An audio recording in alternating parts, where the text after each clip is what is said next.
the things I say, in everything we do every day. Bismillahirrahmanirrahim. Assalamualaikum warahmatullahi wabarakatuh. Ahlan besahlan teman-teman kelas 4. Jawabannya ahlan bik. Iya.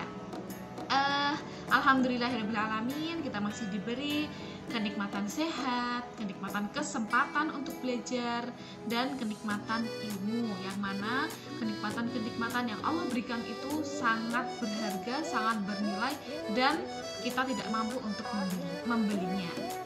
Baik, pada kesempatan kali ini kita akan masuk materi pertama untuk blok baru. Blok yang akan kita pelajari hari ini atau 3 minggu ke depan adalah sirah atau sejarah. Kita fokus belajar, mempelajari, dan mengambil ibrah atau pelajaran dari sirah Nabi Muhammad SAW, yang mana beliau adalah Nabi kita semua.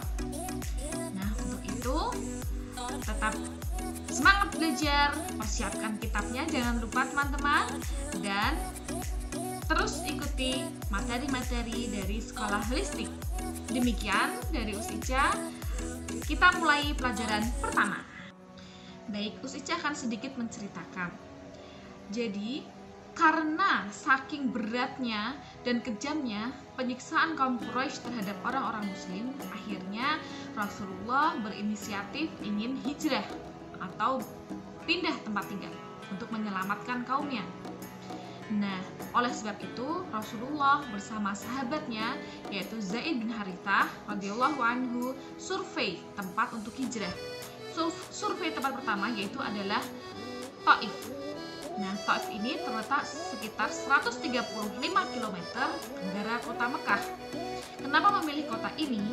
Karena kota Taif adalah kota yang dipimpin oleh Bani Thaqif, yang mana Bani Thaqif tersebut adalah kerabat dari Bani Hisham, yang yaitu keturunan Rasulullah, sehingga Rasulullah berharap penduduk kota Taif pun dapat menerima beliau.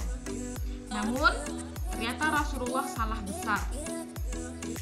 Orang-orang di Taif tidak menerima kedatangan Rasulullah beserta agamanya, sehingga mereka mengusir Rasulullah dengan kejam. Mereka melempari dengan batu, meludah, mencaci maki Rasulullah dan Zaid, sehingga Rasulullah harus kembali ke kota Mekah dalam keadaan babak belur. Akhirnya Rasulullah memutuskan agar para sahabat hijrah ke Habasyah. Habasyah adalah negara yang terletak di benua Afrika, yang dipimpin oleh raja yang adil serta bijaksana, yang mana sang raja tidak pernah mengganggu rakyatnya untuk beribadah sesuai keyakinan mereka masing-masing. Nah, untuk hijrah yang pertama ini terdiri dari 11 pria dan 4 wanita yang dipimpin oleh Ja'far bin Abi Thalib.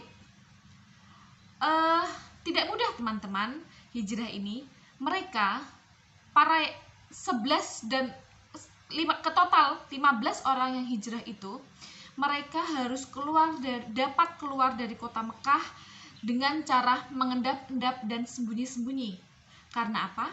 Karena di setiap penjuru kota Mekah ada orang-orang Quraisy yang menjaga kota Mekah agar tidak ada orang muslim yang dapat keluar dari kota Mekah, sehingga penyiksaan mereka dapat terus berlanjut. Nah, alhamdulillahirrahmanirrahim, qadarullah, Allah mengizinkan ke-15 orang tersebut untuk dapat lolos dan keluar dari kota Mekah dan sampai di Habasyah. Betul saja teman-teman, di Habasyah mereka dapat hidup dengan tenang, berkecukupan, tanpa diganggu untuk beribadah kepada Allah Subhanahu wa Ta'ala. Namun, ketika para orang Quraisy mendengar kabar bahwa ada orang-orang yang sempat kabur atau hijrah ke Habasyah, mereka geram.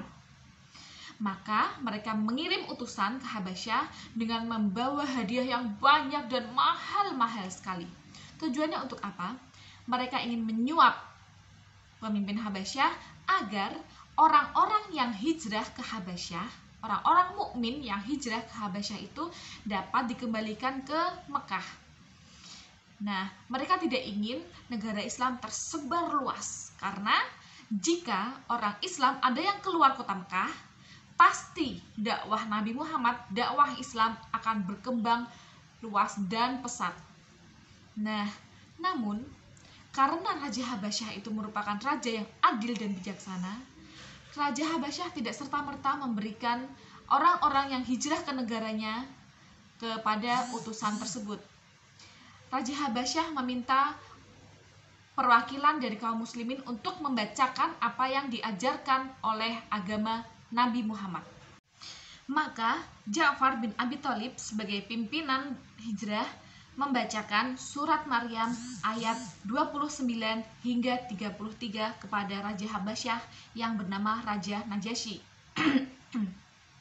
Setelah membacakan surat tersebut, Raja Najasyi beserta para pemuka negara lainnya, mereka kaget, terpenjarat. Wah, ternyata isi dari Al-Quran itu sama dengan isi dari kitab yang mereka anut, mereka percaya, yaitu kitab Injil yang dibawa oleh Nabi Isa. Apa yang disampaikan dengan Nabi Muhammad, sumbernya sama dengan yang disampaikan kepada Nabi Isa.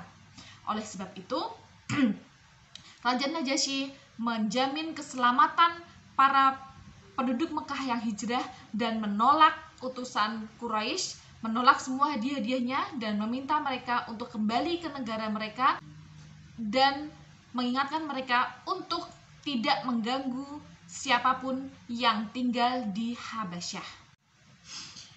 Setelah sekian lama hidup tenang dan damai serta dapat khusyuk beribadah di Habasyah, mereka mendengar kabar, kaum muslimin yang ada di Habasyah mendengar kabar bahwasanya keadaan kota Mekah sudah aman terkendali, sehingga mereka memutuskan untuk kembali ke Mekah.